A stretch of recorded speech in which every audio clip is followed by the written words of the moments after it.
कर्मफल का थप्पड़ इतना भारी और भयानक होता है कि जमा किया हुआ पुण्य भी कब खत्म हो जाता है पता ही नहीं चलता। नमस्कार दोस्तों, एमपी भोपाल से मैं हूँ आरजे रानी और लेकर आई हूँ एक ऐसी ही अनोखी कहानी।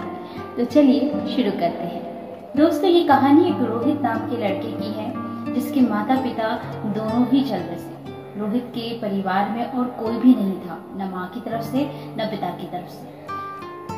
फाइनली उसको फिर अनाथ आश्रम में रखा गया और वहीं पर उसका पालन पोषण हुआ और उसने वहीं पर पढ़ाई भी की। जब रोहित बड़ा हो गया तो उसने एक फौज ज्वाइन कर लिया और वो सैनिक बन गया। सैनिक बनने के बाद उसने काफ़ी समय बीतता गया, अच्छी खासी सैलरी आ रही थी उसकी। पर रोहित का एक बहुत ऐसा नेचर बन गया था कि ना तो उसने शादी की और ना ही उसने अपना कोई ऐसा फैमिली बनाया कि जिस पे वो खर्च कर सके। अपना जो पैसा है जो वो कमा रहा है, जो गवर्नमेंट जॉब है, उस पैसे को वो खर्च कर सके। तो ऐसे करते करते हर मंथ उसकी सैलरी आती और वो एक बैंक में जमा कर देता। ऐसे करते हुए उसकी जो जमा पूंजी है वो काफ़ी अच्छी हो गई। पर उसके पास कोई ऐसा ऑप्शन नहीं था कि मैं इसको कहाँ पर खर्च करूँ, तो वो जमा रखता था। उसने ये सोचा था कि ठीक है, अगर इन फ्यूचर मुझे काम आया तो ठीक है, नहीं तो कोई बात नहीं। तो रोहित जब अपनी जॉब कर रहा था उसी दौरान वहाँ पर एक जो उनका कैंटीन है वहाँ एक सेठ जी आया करते थे। वो सेठ जी जो वहाँ पर खाना आता था उसकी देख रेख करते थे, वहाँ सप्लाई जो माल सप्लाई होता था उसको देखते थे। तो उनको पता था कि रोहित के पास अच्छा खासा पैसा है। तो जब उनको अपने व्यापार को बढ़ाने के लिए कुछ पैसों की ज़रूरत थी तो उसने सोचा कि क्यों ना मैं रोहित से कुछ पैसे उधार ले लूँ। तो उसने ये बात, वो सेठ ने वो बात रोहित से कही कि मुझे कुछ पैसों की ज़रूरत है, तो मेरी मदद कर दो। पर रोहित ज़्यादा इन चीज़ों में नहीं पड़ता था। वो ना तो लेना पसंद था उसे और ना ही देना पसंद था। तो उसने पहले तो सेठ जी को मना कर दिया कि मुझे अपना पैसा किसी को नहीं देना है, वो बैंक में है तो बैंक में ही पड़ा रहे। बट सेठ जी बहुत ही रिक्वेस्ट करने लगे और रोहित जो सेठ जी उनको काफ़ी टाइम से जानता था, तो इसकी वजह से फिर रोहित को भी ऐसा लगा कि हाँ, मुझे पैसे दे देना चाहिए। फिर उसने सेठ जी से ये ज़रूर कहा कि मैं आपको पैसे दे तो रहा हूँ, आप लौटाएं या ना लौटाएं ये आपकी मर्जी है, ये आपकी ईमानदारी है। ऐसा करते हुए उसने वो पैसे सेठ जी को दे दिए। लेकिन सेठ जी जो थे वो बहुत ही लालची और बेईमान इंसान थे। उसने रोहित से पैसे लिए और वो अपने व्यापार में लगाए। रोहित के पैसों से उनका व्यापार काफ़ी अच्छा चल पड़ा, काफ़ी अच्छी इनकम हुई और उन्होंने काफ़ी अच्छा मुनाफा पाया। और इस तरह काफ़ी समय बीत गया और सेठ जी ने जो वादा किया था कि मैं रोहित तुम्हें इस टाइम पे पैसे लौटा दूंगा, लेकिन वो पैसे नहीं लौटा पाए। इसकी वजह से समय बीतता चला गया और रोहित ने कभी फिर उनसे कहा भी नहीं कि मेरे पैसे लौटा दो। एक बार युद्ध के दौरान जब रोहित युद्ध कर रहा था, मतलब लड़ाई जंग छिड़ी हुई थी, तब उसकी मृत्यु हो गई। और जब ये बात सेठ जी को पता चली कि रोहित की मृत्यु हो चुकी है तो सेठ जी बहुत खुश हुए और पूरे शहर में उन्होंने, मतलब जो भी जान पहचान के थे उनके घर जाकर मिठाई बांटी और खुशियाँ मनाई काफ़ी सारी। उस वक्त तो उन्होंने खुशियाँ मनाई। समय बीतता गया, सेठ जी का एक बेटा था। समय बीतता गया और जब वो बेटा बड़ा हुआ तो वो बेटा ऐसा था कि सेठ जी का सारा पैसा उसने लुटा दिया। उनका जो बिजनेस था वो भी ठप कर दिया क्योंकि बेटा लायक नहीं नालायक था।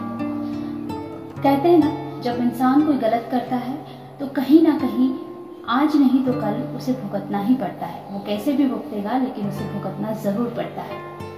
तो जब उसके बेटे ने, सेठ जी के बेटे ने सब कुछ तबाह कर दिया, उनका बिजनेस भी और जो घर था वो भी, अब सेठ जी के पास कुछ भी नहीं था। वो वापस उसी हाल पे आ गया जब उसने रोहित से पैसे लिए थे और जब उनकी स्थिति थी उससे भी कहीं गुना बदतर उनकी ज़िंदगी अब हो गई थी। समय बीतता गया और वो सेठ जी बहुत परेशान होने लगा। कभी रास्ते में जब वो जा रहा था तो उन्हें चक्कर आने लगे और जब वो चक्कर आते हुए गिरने लगे तो एक महात्मा वहाँ से गुजर रहे थे और उन महात्मा ने उन सेठ जी को उठाया और ये कहा, क्योंकि वो कहीं ना कहीं अपनी शक्तियों से ये जान गए थे कि इसने क्या किया है अपनी पूर्व जिंदगी में। तब वो महात्मा ने उनसे कहा कि जो तुमने कर्म किया है उसका फल तुम्हें अब मिल रहा है। तो वो पहले तो सेठ जी कंफ्यूज हो गया कि ये महात्मा क्या बोल रहे हैं, मुझे तो कुछ समझ में नहीं आ रहा। तब उस महात्मा ने कहा है कि जो तुमने रोहित से पैसे लिए थे, तुमने पूर्व समय में किसी से पैसे लिए थे और उसे लौटाया नहीं। तो सेठ जी ने कहा कि अरे वो तो मर चुका था, मैं कैसे लौटाता। तब महात्मा ने कहा वो मर चुका था, लेकिन तुम्हारी इंसानियत कहाँ थी? तुमने उसके मरने के बाद मिठाइयाँ बांटी। तुम चाहते तो वो पैसा किसी अच्छे काम में लगा सकते थे। माना कि वो व्यक्ति नहीं था, लेकिन उसको पैसा देने के लिए तुम उस पैसे को कहीं अच्छे काम में लगा देते, किसी अनाथ आश्रम में दे देते या गरीबों में बांट देते या कुछ भी ऐसा काम करते कि तुम्हारी इंसानियत नजर आती। तब उसे समझ में आया कि हाँ, मुझसे बहुत बड़ी गलती हुई। महात्मा ने कहा कि रोहित के रूप में आपका बेटा आया है आपसे वसूलने। उसने सूद समेत सब कुछ आपसे वसूल लिया। आपका बेटा बन के आया है रोहित।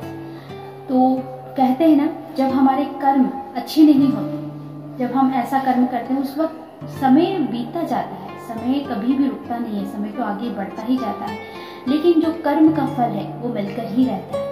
आप अच्छा कर्म करेंगे तो आपको अच्छा मिलेगा, और आप बुरा कर्म करेंगे तो आपको बुरा मिलेगा। हो सकता है कि वो कर्म फल मिलने में आपको देरी हो जाए, लेकिन वो मिलता जरूर है। अब यहाँ पर सेठ जी को सारी बात समझ आ चुकी थी कि ये मेरे ही कर्म का फल है जो मुझे भुगतना पड़ रहा है। सेठ जी बहुत ही पछताए, लेकिन अब पछताने से क्या था, सब कुछ तो खत्म हो चुका था।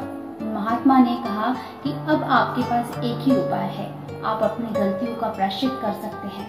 आप ईश्वर से ध्यान लगाएं और अपनी जो गलतियां की हैं उसकी माफी मांगिए, क्योंकि जो आपने किया उसकी सजा तो आपको मिल चुकी है, लेकिन आपका जीवन आगे अच्छा हो उसके लिए अब आपको ईश्वर से जुड़ना है और ईश्वर से ये प्रार्थना करनी है कि अब मैं जीवन में अच्छा काम करूंगा। जो मेरा आने वाला जीवन होगा, ये वाला जन्म या अगला जन्म, उसमें मैं अच्छा काम करूं और अपनी जिंदगी को अच्छा बनाने के लिए ईश्वर से प्रार्थना करें। तो दोस्तों, ये तो थी रोहित की कहानी। कैसी लगी आपको? आई होप आपको ये कहानी अच्छी लगी होगी, और ये सच में बहुत सही बात है। कर्म का फल जो होता है वो मिलकर ही रहता है, अच्छा हो या बुरा। इसलिए आज से, अभी से अच्छे कर्म करिए, क्योंकि ये कर्म भूमि है। यहाँ हमें अच्छे कर्म करना है। हम अच्छे कर्म करेंगे, हम अपनी नीयत अच्छी रखेंगे। अगर हमने किसी से पैसा लिया है तो हमें उसे लौटाना चाहिए।